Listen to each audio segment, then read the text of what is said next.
Programa Enivaldo do Vale está no ar pela Rádio Trianon, AM 740 e também pelas redes sociais.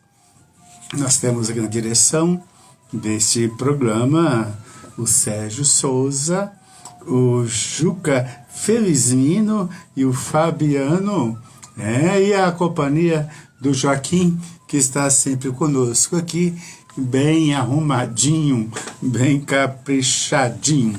O programa Enivaldo do Vale tem aqui a intenção de divulgar a psicanálise, enfim. E se você que está acompanhando a gente discorda, ou quer perguntar, ou enfim, ou quer acrescentar, você pode fazer a sua participação pelo WhatsApp, no telefone operadora 11 99 290 7474 99 290 7474. E nesse programa a gente ouve música. Vamos nesta, Juca? Que bom! No programa Enivaldo do Vale, pela rádio Trianon e também pelas redes sociais, a gente já trata aqui do assunto sobre a psicanálise. E você pode participar, perguntar, questionar, acrescentar por este número. Operadora 11 99 290 7474. Vamos tratar do assunto de transtornos ansiosos. Um dos transtornos, na vida, na cabeça, na personalidade humana, digamos assim, é a neurose. O que é a neurose? A neurose é um comportamento da pessoa que tem um grau de sofrimento acentuado.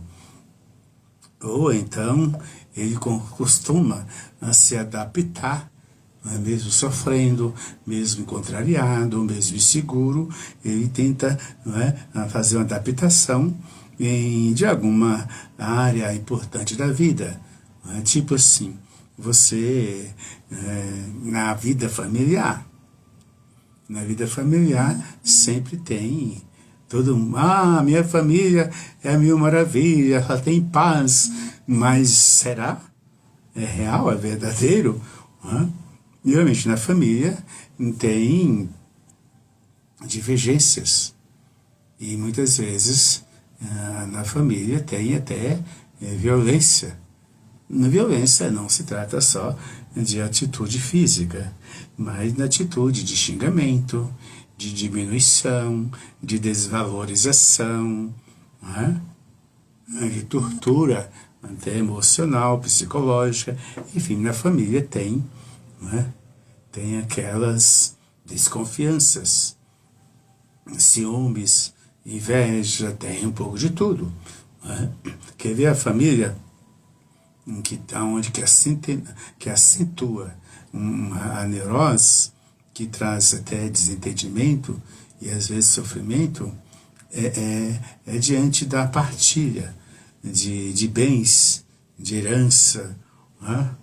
Joaquim, você já viu alguém brigar por herança? Juca? O pessoal briga, o pessoal diverge. Tem pessoas que até na família briga para poder cuidar de alguém, sobretudo quando alguém tem posses, tem recursos. Ou então, na família, você vê aí as notícias de pessoas idosas que estão nos asilos, nas casas de amparo aos idosos, sem visitas. Às vezes o idoso nem sabe porque está ali. Enfim, mas para aquele idoso tem naturalmente um sofrimento, uma angústia, um desespero. E com quem ele vai desabafar? Com quem ele vai reclamar? Com quem ele vai externar as suas manias? Com quem está ali perto. com o cuidador, com a cuidadora, com a coordenadora, com o amparo que tem naquele lugar. Mas também não dá para a gente acreditar que quem coloca o pai ou a mãe em algum lugar distante e não visita, e não apoia, e se ele também não passa por conflito, não passa por pensamentos. Então, na família também existe, né, a promoção, apoio, mas também existe os sofrimentos, desentendimentos, enfim. Lembra daquela família que nunca separa? Aqueles casais que vivem a vida inteira mordendo e assoprando? Ou quando separa, quando tem que dividir coisas?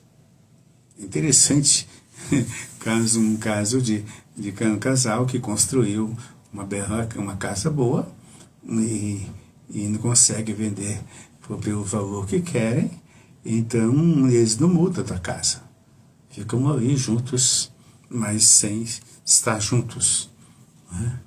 Isso quer dizer, de certa forma, ter um pouco desconfortável para a liberdade plena, íntima e tudo de cada um dos dois. E também a ideia econômica, enfim. Mas enfim, e também aquela questão familiar em que o filho, ele é posse do pai, ou posse da mãe, pela vida inteira.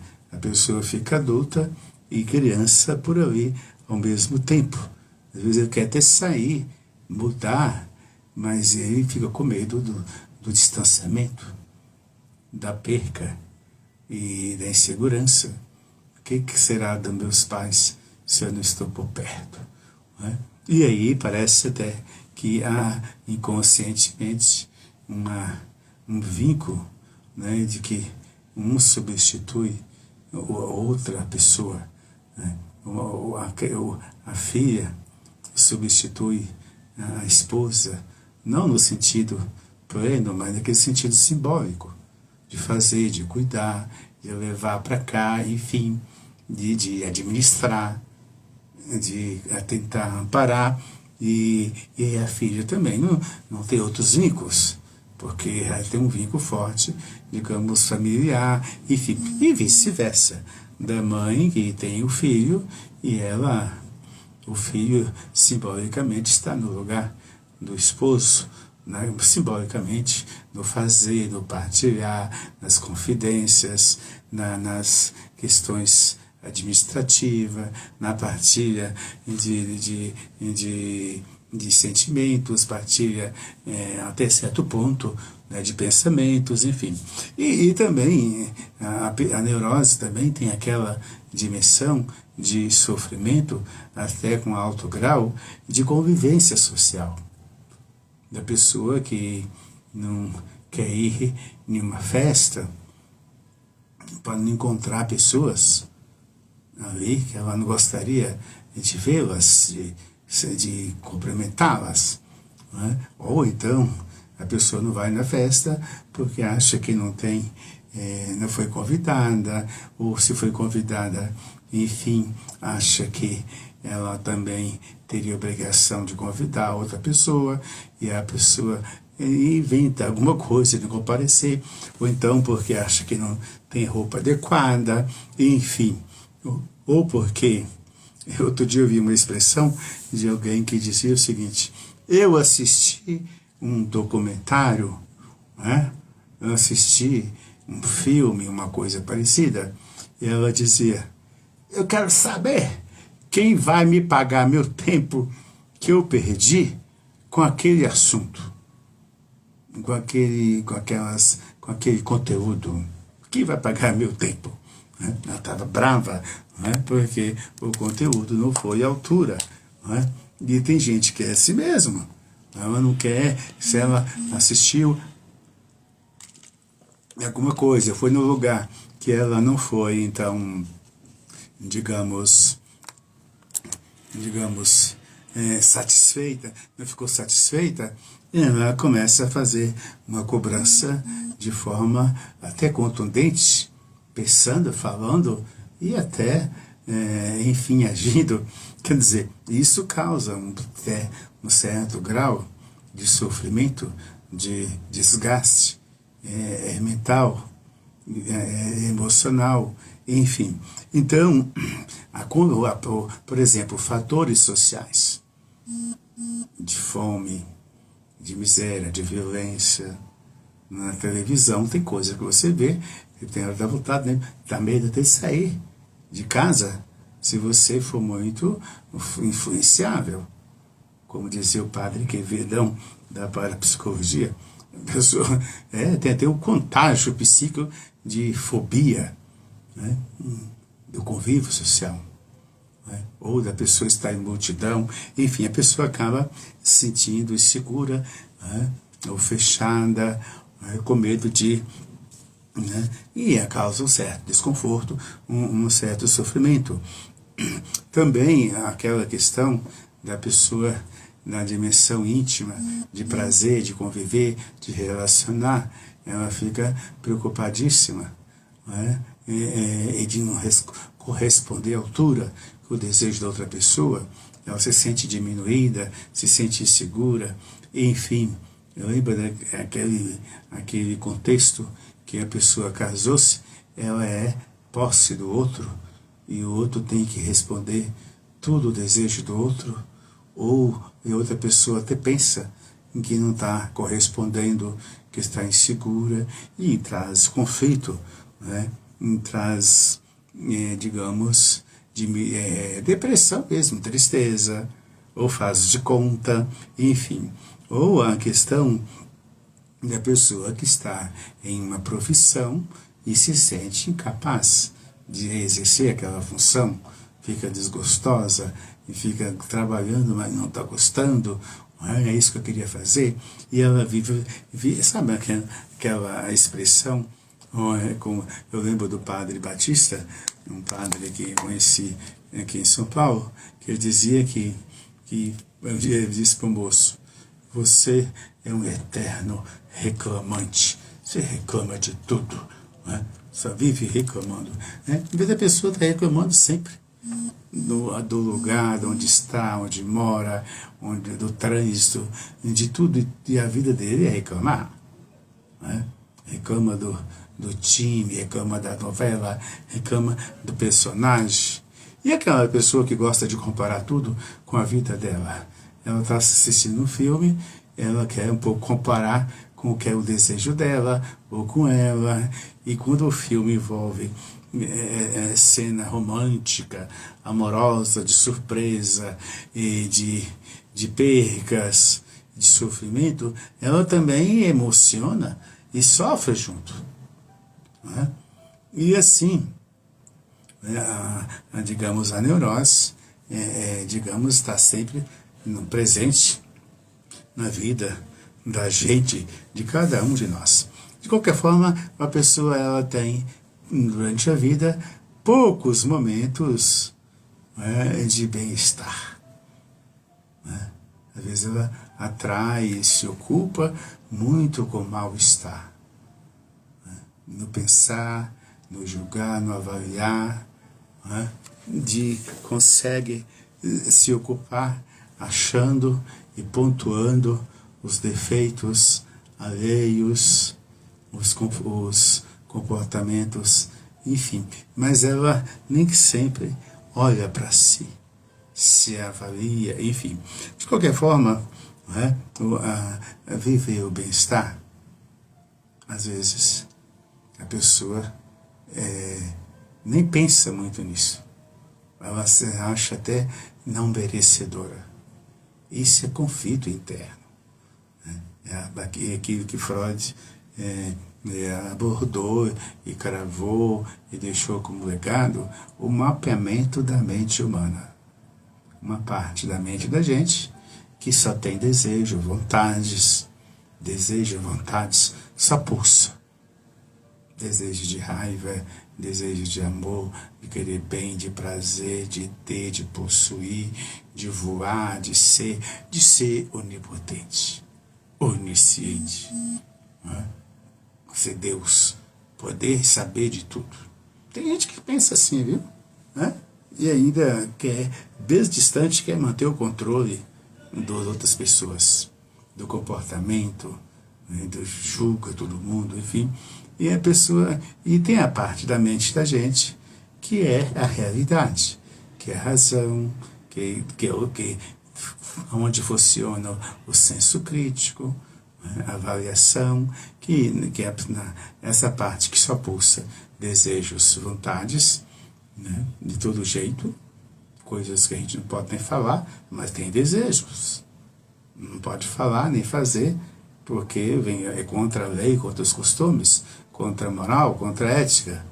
Mas tem aqueles desejos. Mas a parte que veio a ética, a moral, os costumes, é a parte da consciência.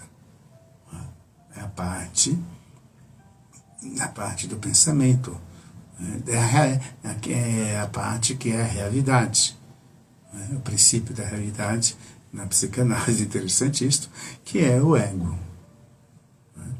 Ele aprova, ele recolhe a ideia que não é possível falar, nem é possível externar, não está na hora, enfim. Né? E tem a parte do superego, né? Em que é a parte da lei, da moral, da cobrança, da culpa, do sentimento de derrota, de desmerecimento. Né? Sabe, a pessoa que ela faz de tudo, até mata alguém, manda matar, ainda tem coragem de ir no velório ainda, cumprimentar, né, os outros, meus sentimentos, né, de gente que calcula maldade há anos, e o superego dela não cria culpa para ela, não, entendeu? Tem a parte da mente que é conivente pelo que existe de problemas nas famílias, no social, na política. Né? E aí tem um pouco de tudo. Né? E vem de dentro da gente. Né? Uma arma, um dinheiro, não sai sozinho de lá de algum lugar. Alguém usa a mão, usa os outros. Enfim, todo isso traz, digamos, sofrimento até para a pessoa que, quando ela é punida ou não, ela leva consigo o conteúdo do que ela fez, da maldade que ela fez. Né? Um dia eu vi uma expressão de uma pessoa que dizia: quem faz o mal sofre, porque fica latejando a maldade. Nem que ela disfarça, ela pode disfarçar, sentir com vontade, com vantajosa, mas fazer aquele discurso de que não é real. No fundo, então, de qualquer forma, a neurose é um comportamento, né, de sofrimento que está entre a gente, conosco mesmo, e também entre os outros, parentes, no social, no trabalho, né, enfim, sabe aquelas... Mas a neurose ainda, para encerrar este bloco, a neurose é mais ou menos assim. O Joaquim encontra a Joana e eles se divergem um dos outros. Mas chega uma hora que eles chegam a um acordo, viu? E que constrói uma parceria, constrói um vínculo. Constrói um vínculo e cria uma empresa, cria filhos, faz estudos, publica coisas juntos, trabalha para o social, ajuda a questão do sofrimento do povo diminuir, mas um diverge do outro, mas vai tocando junto. Né? Isso é interessante. Mas chega uma hora que eles brigam entre eles. Dá vontade de esganar o outro. Mas não faz isto. Por que não faz? Porque tem um pouco de empatia. Quer colocar-se no lugar do outro. A neurose é um pouco isso. Agora, o psicótico não. O psicótico é perverso. Ele pode ser perverso. Ele pensa, faz, manipula, e sai avante e fica constantemente perseguindo, diminuindo, causando sofrimentos e sem culpa alguma. Mas só para, digamos aqui, tentar definir na ótica da psicanálise, claro, freudiana, aquilo que a gente está propondo transmitir aqui. Agora vamos ouvir mais um trecho da música. Juca, aqui não dá para tocar muito, né? Que a internet, a rede social tira a gente, mas vamos nesta. Muito bom, muito bom. O programa Enivaldo do Vale tem a intenção de divulgar a psicanálise e hoje estamos tratando sobre os transtornos ansiosos, digamos assim. E o conteúdo aqui falado, divulgado, você pode discordar e você pode também perguntar, acrescentar por escrito no WhatsApp. Anota aí, operadora 11 99 290 7474. 99 290 7474. Olha, se você quer comprar, divulgar livros, ou então publicar o seu livro, o seu escrito, a sua autobiografia, seja religião, história, mesmo assunto infantil, poesia, crônica, acha na internet aí, Edicom, a editora Edicom. Lá você vai encontrar a Valentina, que trabalha para o Brasil inteiro, é verdade, publicando livros, enfim, orienta você, ajuda como digitar, como fazer correção. Procura a Edicom, editora Edicom. Hoje vamos neste momento vamos dar então continuidade sobre os transtornos ansiosos. O sofrimento da vida humana não pode chegar a um estado grave, tipo a pessoa neurótica, ela muitas vezes ela pode sempre se olhar no espelho, se julgar, tipo assim, estou feia, bem da figura, eu não estou bem, eu tenho que tirar um pouco aqui, arrumar o nariz ali, tirar um pouco não sei o que, enfim. E ela aí cria um pouco de tanto tipo de neuroses, de comportamentos, enfim. E a pessoa, às vezes, se preocupa tanto com o visual, como em se mostrar, em como ela está, como ela é vista, que ela não tem tempo nem, digamos, uma capacidade de fazer avaliação crítica de si mesma. E ela tenta se adaptar à realidade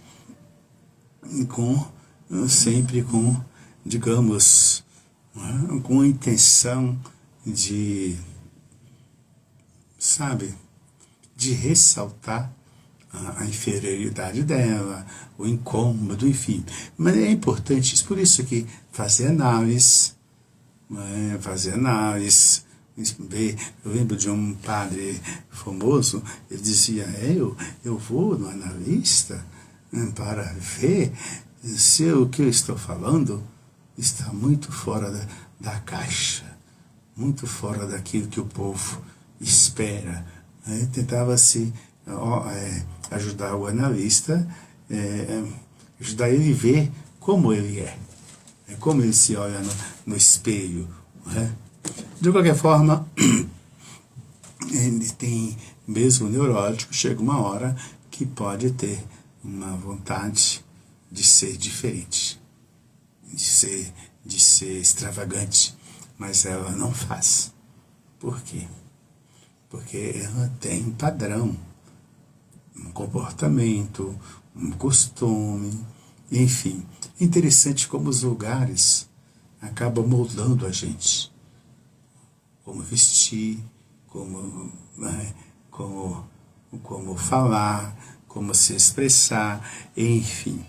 Mas tem hora que tem um psicanalista muito importante, o Bion, ele disse, que o neurótico tem hora que tem uma parte psicótica também na sua personalidade. Na hora que fica nervoso, na hora que fica incomodado ou injustiçado, mas aquilo não é, digamos, uma coisa perene.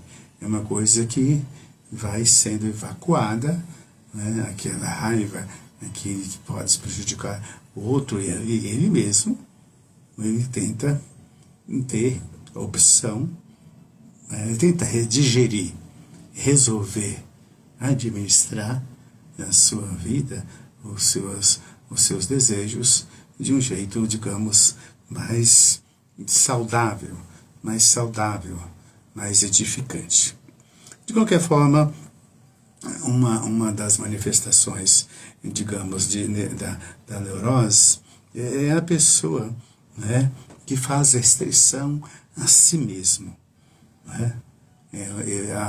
Ela se inibe a si mesmo, né? E essa inibição, né, pode ser até patológica. Ela se sente incapaz de escrever um livro, incapaz de abrir uma empresa, de tocar um negócio, mas porque se eu caio dinheiro na minha mão, eu não consigo, eu vou gastar, eu vou fazer festa, eu vou viajar, eu vou comprar o que não tem, não preciso, e a pessoa se inibe, se sente incapaz, né? Eu atendendo a pessoa, eu falo, mas você é tão competente, tem todas as ideias, e por que você não se torna uma empresária? Ela disse, eu tenho medo, eu vou arrumar compromisso com empregados, com contador, com não sei o quê, com governo, com impostos. Ah, isso não. Quer dizer, ela inibe o seu crescimento, a sua evolução, né? Isso tem muito a ver, né, com a neurose a neurose inibitória, que a pessoa inibe a si mesma, né? Inibe a si mesmo. A pessoa que tem experiência, né, digamos assim, que de repente ela é invadida, né, por uma coisa de desespero, de ansiedade, né, que ela bate, acelera o coração, fica nervosa, tem falta de ar, dor de cabeça, ela é invadida assim por um momento, sei lá, não sabe de onde que vem. De repente, isso é digamos, uma neurose, digamos, difusa. Vem e sem ter definição, sem ter uma aparente razão de existir esse comportamento. Às vezes, numa hora, num prazer, numa alegria, ou numa prova, ou num concurso, ou na hora, entendeu? É tomada por digamos, um certo mal-estar, não é? E isso, segundo Freud, é tudo coisas recalcadas. Você lembra daquela expressão que a pessoa, fulano é um recalcado? Não, é um recalcado. Né? Aquela pessoa que faz uma coisa certinha, até certo tempo. De repente ela não faz mais. Ela passa uma roupa bem, um dia no outro ela passa tudo errado, tudo troncho.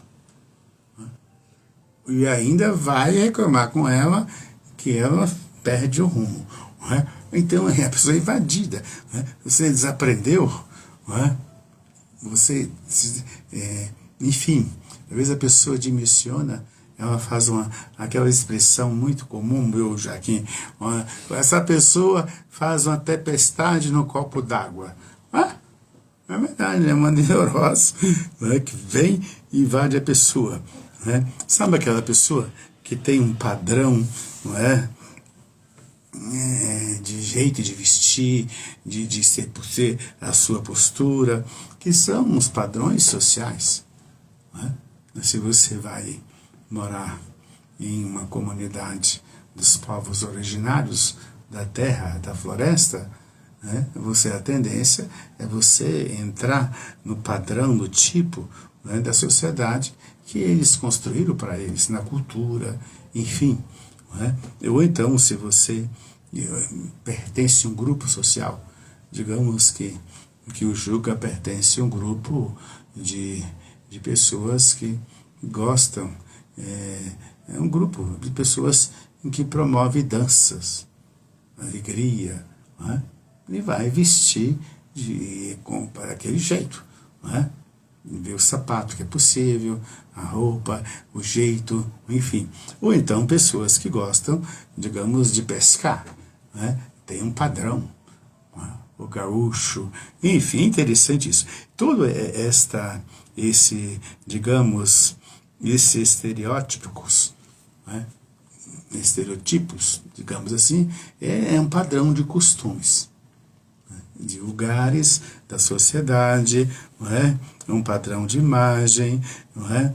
E às vezes tem contextos que tem um padrão que incute na cabeça das pessoas preconceitos, conteúdos preconceituosos.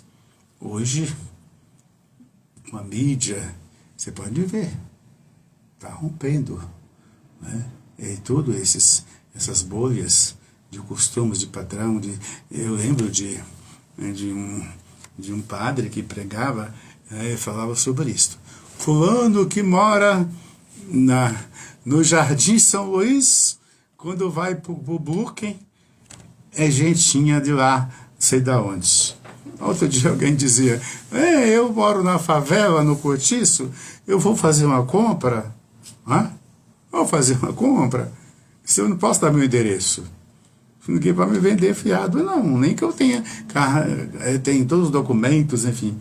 Eu lembro que uma vez eu fui aqui, viu, Juca, nós estamos aqui perto na Paulista, eu fui na Caixa Econômica, e eu vi de camiseta, eu tinha que tratar de um assunto, né? Aí eu tive que entrar para outra porta, aí tinha uns seguranças lá. A primeira coisa que a moça perguntou, onde você mora? Onde você mora? Tá bom, dizendo que eu moro. Ah, é? Por que tem a ver com que eu moro? Por isso eu falo que eu moro em tal lugar, eu não ia entrar, não, ia criar um obstáculo.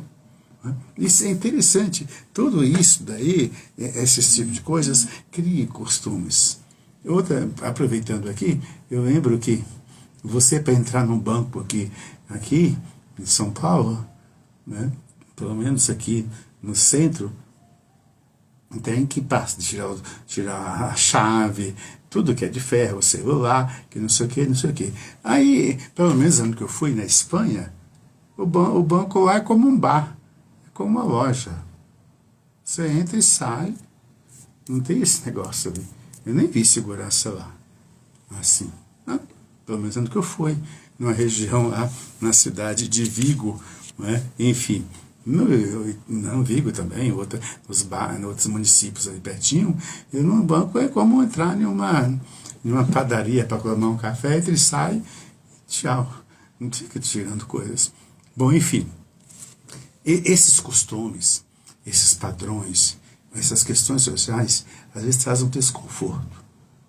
Às vezes você um dia, eu fiquei nervoso porque tinha que tirar tudo, a moeda, tirar não sei o que, enfim. Mas tudo isso traz desgaste. Mas vamos avançar no nosso assunto de hoje, que são os transtornos ansiosos. Que vem uma coisa que traz transtorno ansioso, que traz aborrecimento, é lidar com pessoa que não tem caráter, né? Então, o que é caráter? Caráter, interessante, né? É o grau, né? É o grau de confiança que a pessoa inspira. Olha, é o grau de confiança que a pessoa inspira. A partir do seu comportamento, da sua retidão, de suas ações e pela sua honestidade em suas relações.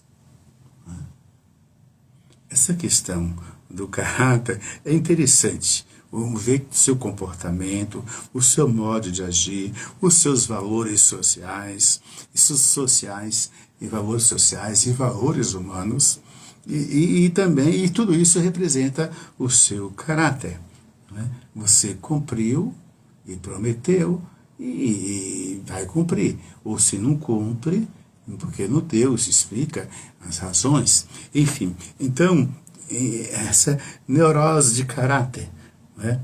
Falta de caráter, a pessoa que você nunca confia, nunca pode esperar e não pode, digamos, emprestar, enfim. O caráter, a sua retidão, é o grau de confiança que você inspira pelo sujeito de ser, de viver, de se comportar. Né? E, então, tratando das relações humanas, tá? Que a gente tem alegria e também pode ter, ao mesmo tempo, tristeza. Né?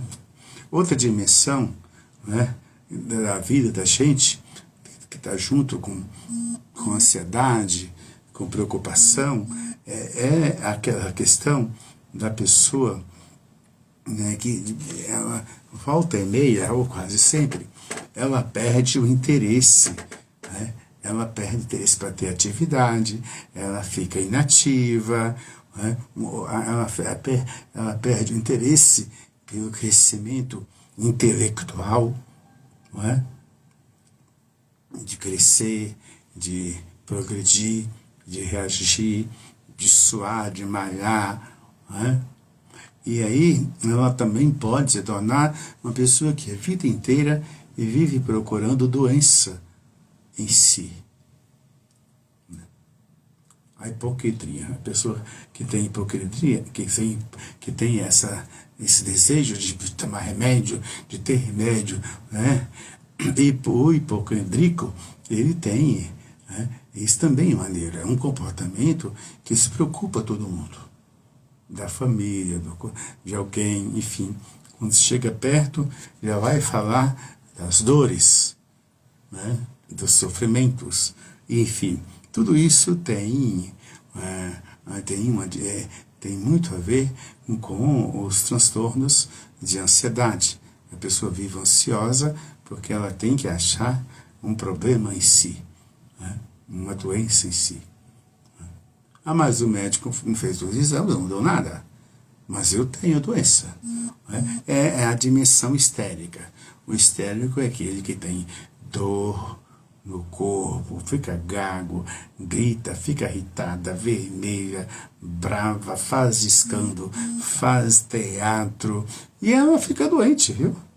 Fica mesmo com dor, com falta de ar, com dor, enfim, né? Ela entra em estado de esgotamento generalizado, né? Tanto esgotamento físico, como também esgotamento, digamos, emocional, com dor inteira no corpo. Tudo isso, esses transtornos mentais, trazem para o corpo, para a pessoa, digamos, problemas. É tanto que é uma preocupação no mundo inteiro, né? Tem aí estudos, né, de doenças que não são físicas, e se tornam físicas com o tempo, porque a pessoa vai somatizando, né? Vai somatizando. O que é somatizar? Né? É a pessoa que tem na sua mente muitos conflitos emocionais, né? E esses conflitos se manifestam, né, em doenças no corpo, com dores, né? Mas quando vai fazer exames, na chapa, no exame de sangue, organicamente não existe doença. Existe a doença imaginária. Né? Aí, esse mundo de comprar os calmantes, de comprar aqueles remedinhos que induzem a dormir, enfim, e a pessoa nunca tem sono regular. É sono incompleto, com problemas, e de repente ela está facilmente doente, facilmente com esgotamento, enfim. De qualquer forma, isso tem muito a ver com aquelas famosas doenças nervosas, né? E as pessoas que têm aqueles transtornos, digamos, obsessão e por depressão, por tristeza, por sofrimentos. É interessante, às vezes, quando a pessoa perde o emprego ou tem uma perca dentro do seu vínculo, ou seja, separação, morte de alguém, emprego, alguma coisa que ela perde, ela entra em profunda, digamos, tristezas, na tristeza tão profunda que ela não reage à altura. E tem gente que passa por tanta tribulação e sempre ergue a cabeça e toca a vida. Por exemplo, transtornos alimentares. Né? Pessoas que comem demais, come e nunca está contente. Ela nem pensa que está comendo, come. De repente, ela nunca admite que está gorda, que tá obesa. Né? Enfim. E aí, de repente, ela só percebe quando chega a hora em que está doente, que não consegue andar mesmo. Outro dia eu vi um caso de uma pessoa que não conseguia andar tanto gorda que ela estava. Não estava. Mas também não queria ficar magra, não quer ficar magra. Né? Entendeu? Tudo isso é muito importante. Isso dá um trabalho para si e para os outros, é preocupação ao mesmo tempo. Né? E tem gente que come de menos. Né? O Joaquim, acho que come pouco, né, Joaquim? Né, Juca? O Joaquim tem um jeito que come pouco, né? Que come pouco. Mas, enfim, tem gente que come. Pega anemia. Minha mãe, ela olha no espelho e acha que está gorda. E aí ela tem um discurso que quer engordar. Eu não consigo engordar, mas também ela não consegue comer. Né? E de repente, esse assunto é uma coisa muito mais particular. Né? A pessoa precisa, digamos, de ver. Né?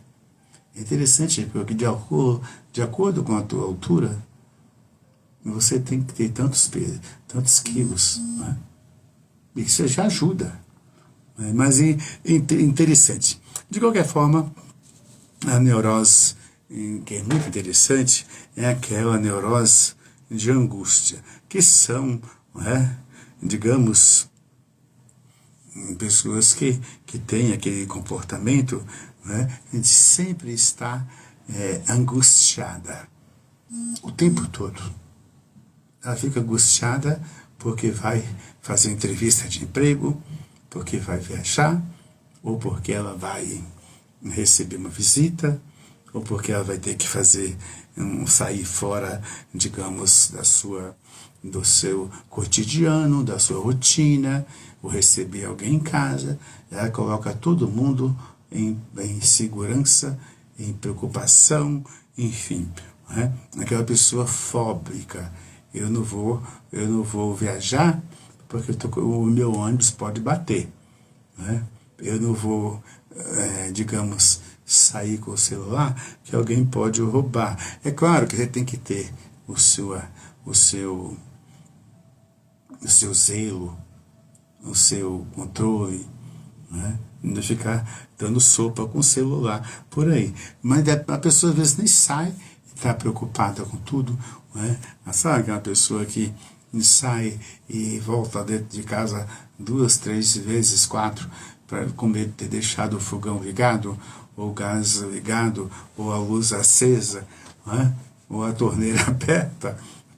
Não, se uma vez, mas volta, vai e volta, né? Vai e volta. Porque tudo isso tem muito a ver, né? Um pouco, né? Essa ansiedade analisada, né? Aquela famosa doença do pânico, né? Enfim. E essas pessoas têm muita facilidade, né, digamos assim, de entrar em depressão, em um estresse, enfim.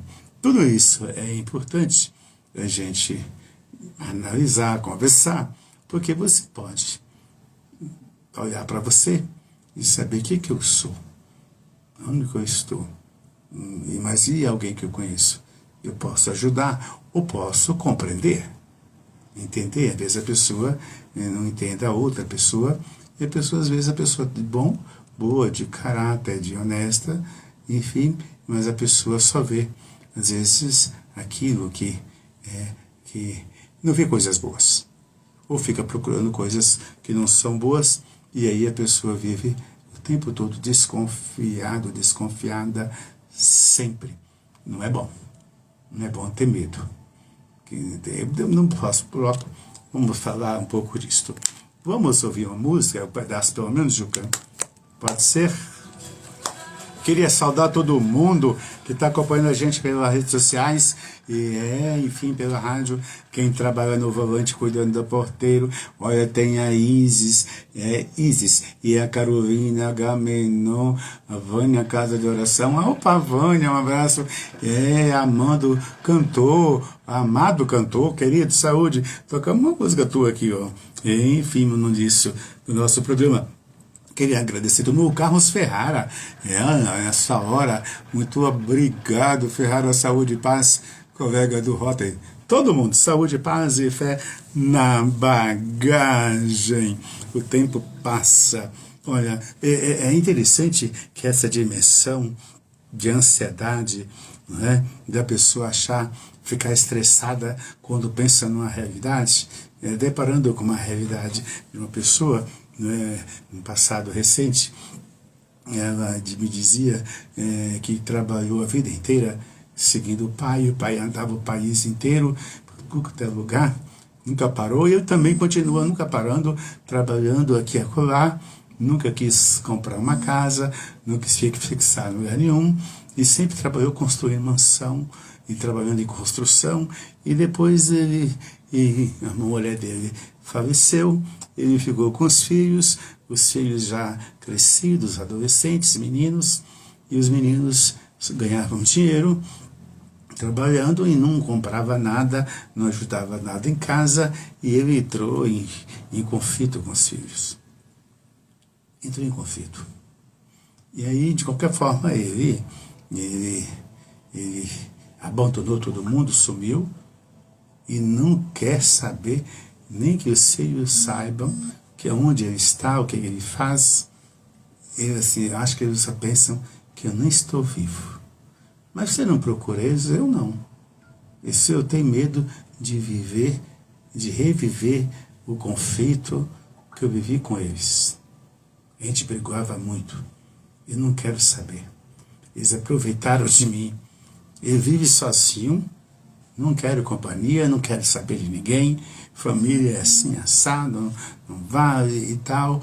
E ele vive uma vida, eu pago minhas contas, sou honesto, eu sou aposentado, e salário mínimo, cato lata, sucata para inteirar a aposentadoria, meus remédios, e vivo assim, sem vínculo com ninguém, não quero parente, não quero nem que eles saibam onde estou.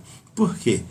Porque eu vou reviver tudo aquilo, já lembrei, eu fico lembrando, então ele fica remoendo, aqueles conflitos, e vive uma cara de uma leve deprê, e também ao mesmo tempo estressado, aquele trauma que teve com a perca da esposa e a briga, a divergência com os filhos.